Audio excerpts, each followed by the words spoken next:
बिस्मिल्लाहिर्रहमानिर्रहीम। जी, आज के वीडियो में आप समझे कि हम सारी साइंस सीख लेंगे in next 10 minutes. Yes, entire science, what the science is about.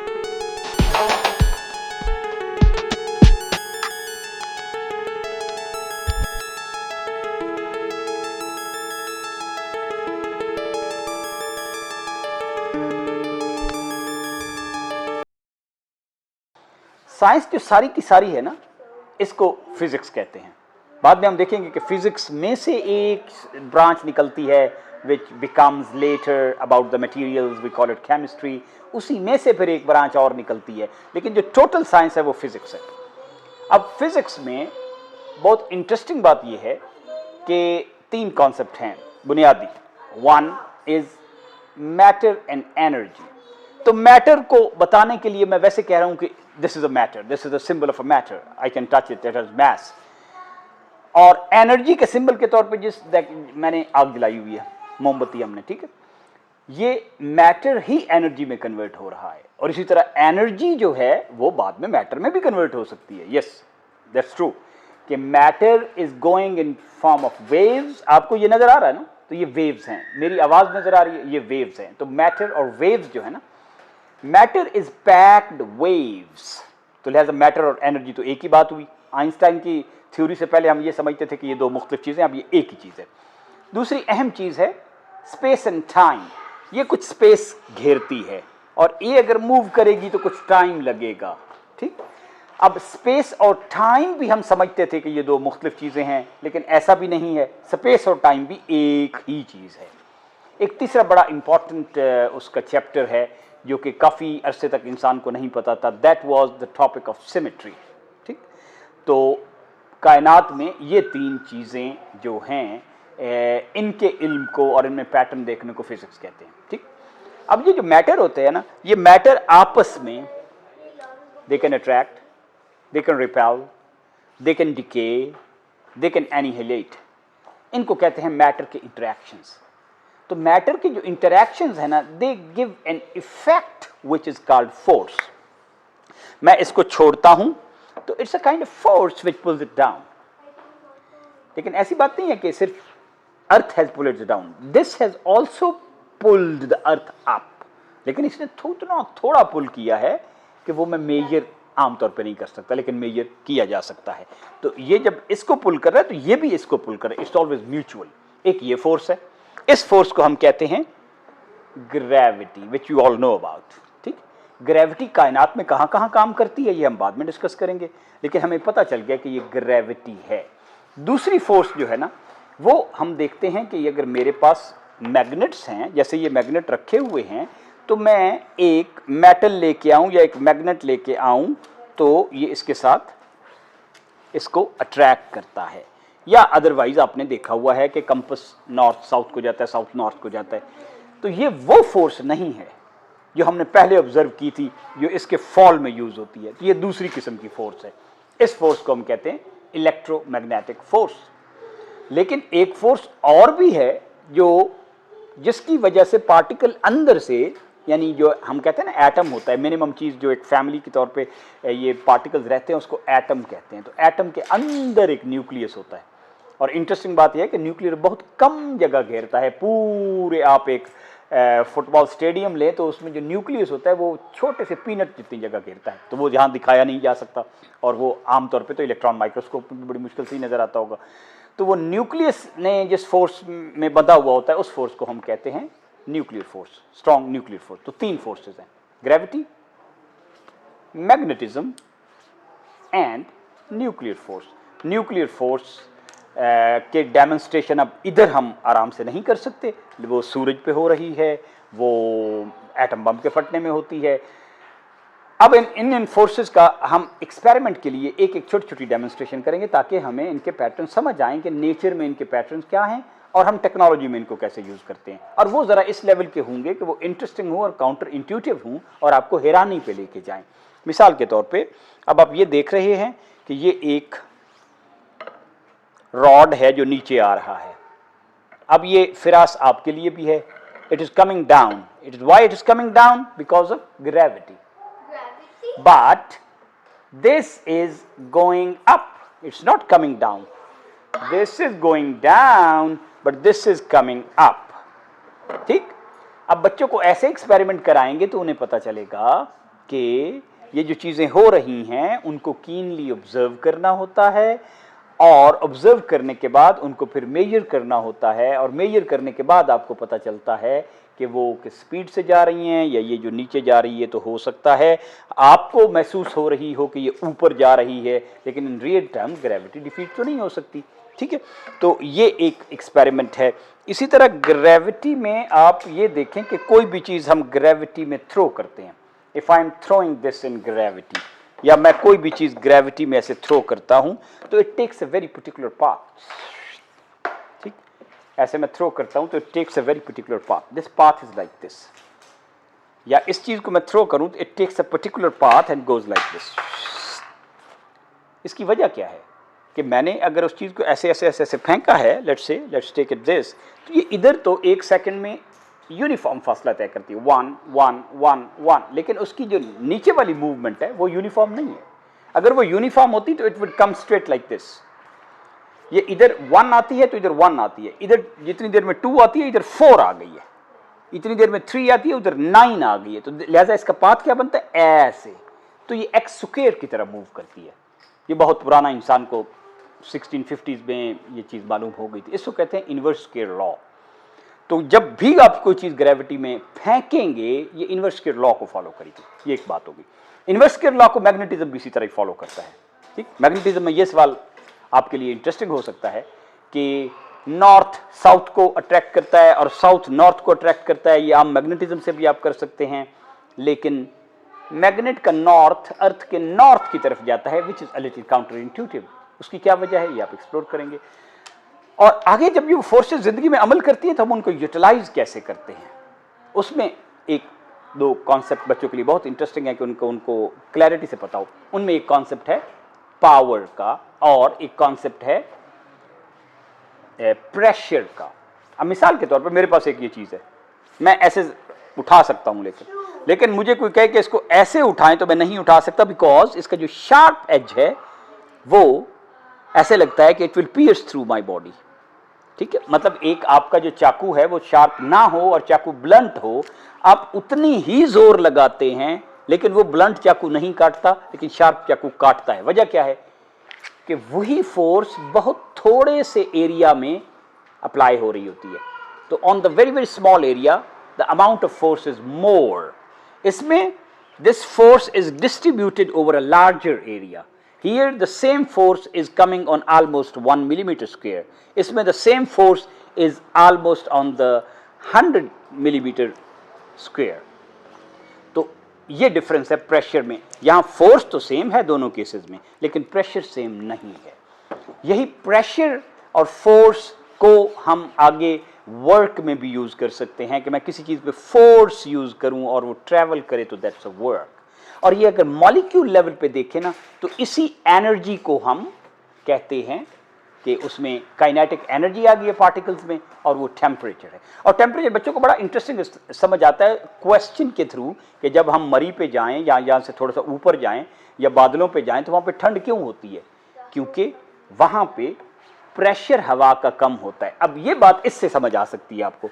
आप थोड़ी देर इसको पंप को, जो हैंडल मैनुअल पंप होता है, ऐसे ऐसे करेंगे ना, after some time you will feel कि it is hotter over here, क्योंकि आपने जो इसको एनर्जी दी है वो इसके अंदर जो पार्टिकल्स हैं they are striking more and creating an effect of those collision, और उसकी काइनेटिक एनर्जी ओवरऑल इंक्रीज हो गई है। तो that is the increasing temperature. अब सोचिए आप ऊपर चले गए हैं तो आपके ऊपर हवा का प्रेशर कम है, तो इसके लिए particles are striking you less. और अगर आप नीचे खड़े हैं तो एक पूरा हवा का कॉलम है जो आपको प्रेस कर रहा है, तो लिहाजा गर्मी है। ऊपर इसीलिए सर्दी है। तो ये आर्ग्यूमेंट ही गलत है कि सूरज चूंकि नज़दीक आ गया, क्योंकि सूरज के तो 1-2 लाख किलोमीटर नज़दीक होने से तो कोई फर्क ही नहीं पड़ता। ठीक हो गया। तो इसी तरह इसका नेगेटिव ये है कि आपने अक्सर देखा होगा कि एयर फ्रेशनर, ये घर की चीज़ों से, physics is all in toys, physics is all in toys, that is how we teach it in HOW, और बच्चे सारे कॉन्सेप्ट सीख जाते हैं।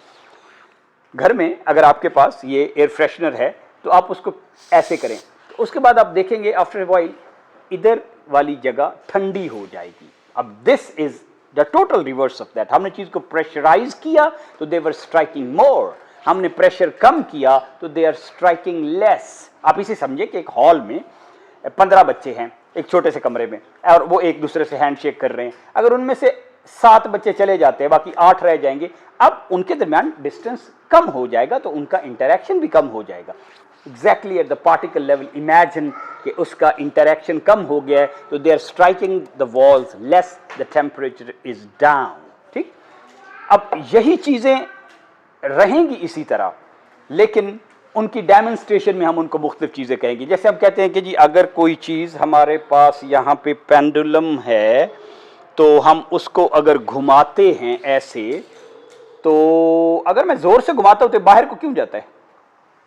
क्योंकि हर चीज़ जो है ना वो स्ट्रेट लाइन में जाने की कोशिश करती है, it tries to go to a straight line. तो मैं इसको घुमाता हूँ तो आई अप्लाई ए फोर्स कि वो स्ट्रेट लाइन के पाथ को मैं थोड़ा सा वेरी करूँ। तो मैं जितनी फोर्स से घुमाऊंगा चीज सीधा जाने की कोशिश करती है बिकॉज ऑफ इट्स इनर्शिया। क्योंकि मैं इसको किसी जगह पे भी छोड़ता हूं ना, ऐसे छोड़ दूं तो it will go straight into this. ठीक, इस प्रॉपर्टी को कि चीजें अपनी मोशन को, स्टेट ऑफ मोशन को या स्टेट ऑफ रेस्ट को मेंटेन करने की कोशिश करती हैं जब तक कोई दूसरी फोर्स अप्लाई ना हो। ये इनर्शिया का कॉन्सेप्ट है। अब इनर्शिया का कॉन्सेप्ट कई जगह पे इस्तेमाल होता है। मिसाल के तौर पे आपने अर्थ देखी होगी, और बच्चों को पता भी होना चाहिए कि अर्थ वैसे नजर आने को तो ऐसे है, यानी सफियर है, लेकिन अर्थ में सफियर है नहीं। सफियर जो होता है ना, अगर उस सफियर को थोड़ा सा ऐसे प्रेस किया जाए, जैसे मेरे पास एक सफियर है तो मैं इसे ऐसे लंबा भी कर सकता हूं और प्रेस भी कर सकता हूं, फिर ये सफियर नहीं रहेगा, फिर ये होगा स्फीरॉइड।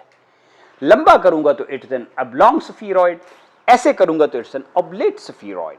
अब अर्थ कैसे है वो हम इस सादा से एक्सपेरिमेंट में देखते हैं, अर्थ को घुमा के। अब देखिए, अगर मैं अर्थ को घुमाऊंगा तो ये पार्ट तो थोड़ा सा घूमेगा, लेकिन ये पार्ट तो इतना ज्यादा घूमेगा। सिंपल सी बात है, एक छोटा सा पहिया है ना, अगर तो पहिए को मैं चलाऊं तो पहिए का सेंटर वाला पार्ट तो इतना सारा घूमता है, लेकिन पहिए का आउटर पार्ट इतना बड़ा घूमता है। तो इक्वेटर बहुत ज्यादा घूमता है, लिहाजा उसके ऊपर वो जो इनर्शिया वाली और फोर्स जो है which tries to take it out वो ज्यादा होती है। उसी को हम सेंट्रीफ्यूगल फोर्स भी कहते हैं। हालांकि है वही शय, इनर्शिया है एंड इट्स नथिंग एल्स, लेकिन उसकी जो कि वेलोसिटी ज्यादा महसूस होती है, इसकी कम है। अब मैं इसको घुमाया है तो आप देखें कि ये डिस्टेंस यहां तक पहुंच जाएगा। ठीक है, यानी earth has turned into oblate spheroid. ठीक, earth has turned into oblate spheroid. तो earth is not a sphere, it's a spheroid. तो ये एक्सपेरिमेंट भी उसी मोशन और इन चीज़ों को करता है। अब ये जो है ना कि चीज़ों को रोटेट करना हो तो सिर्फ फिर फोर्स काफ़ी नहीं है, वो फोर्स उसकी रोटेशन के सेंटर से कितनी दूर या करीब है, दैट रियली मैटर्स। इसी वजह से जैसे हम चीज़ों को अगर रोल करें, मिसाल के तौर पे हम इन दो चीज़ों को रोल करें तो इनका सेम वेट है 200 ग्राम्स मेजर करके हमने, लेकिन देखें इसका जो वेट है ना वो is distributed over the body. अगर कोई चीज इक्वली डिस्ट्रीब्यूटेड हो तो आप कह सकते हैं कि इसका वेट इज ओवर देयर, लेकिन इसका weight is distributed over the edges.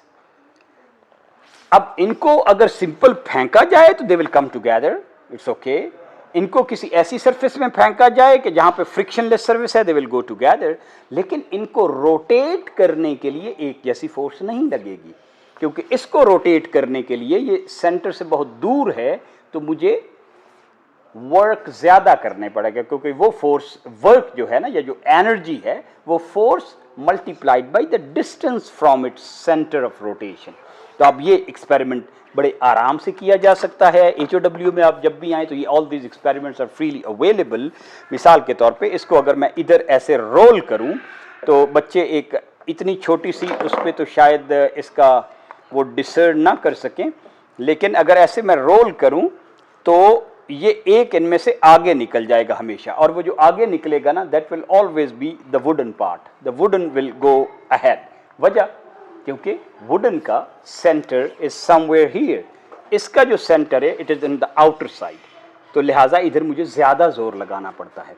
अब ये चीजें ऑब्जर्व करने के बाद फिर आप नतीजे निकालते हैं कि अच्छा ऐसा करें तो ऐसा होता है। मिसाल के तौर पे ये हमें ऑब्जर्व करना चाहिए कि अच्छा ये इसको मैं अगर पेंडुलम को ऐसे करूं तो ये इस एक रोटेशन इसकी हार्मोनिक मोशन है, ऐसे ऐसे right left right left left. इससे ज़्यादा करूं तो ये स्लो हो जाता है, इससे ज़्यादा करूं तो और स्लो हो जाता है, इससे ज़्यादा करूं तो और स्लो हो जाता है। तो ये चीज़ें, पहली जो लेवल है ना वो है ऑब्जर्वेशन का। अगला लेवल है कि उनको मैं मेजर करूं कि कितना स्लो हुआ है, और क्या मैं ऐसे करूं और इसको इधर छोड़ूं तो पता चलेगा कि अगर उसकी लेंथ मैंने चेंज नहीं की, यहां है या यहां है, the time remains the same. और इंटरेस्टिंग बात आपको बताएं कि अगर आप एक आर्म सरफेस पे हैं और आप इसको इतना लंबा करते हैं कि एक साइड पे भी एक सेकंड लगे और दूसरी साइड पे भी सेकंड लगे, सेकंड सेकंड, तो इसका नाम होता है सेकंड्स पेंडुलम। ये पेंडुलम अभी सेकंड्स पेंडुलम नहीं है, ये तकरीबन आप कह लें कि ये सेकंड से जल्दी आ जाता है, ये तकरीबन हाफ सेकंड है, तो लिहाजा इससे डबल। सेकंड्स पेंडुलम अगर बनाएं तो उसकी जो लेंथ है, इसी को पुराने ज़माने में यार्ड कहते थे। लेकिन ग्रेविटी तो हर जगह सेम नहीं रहती।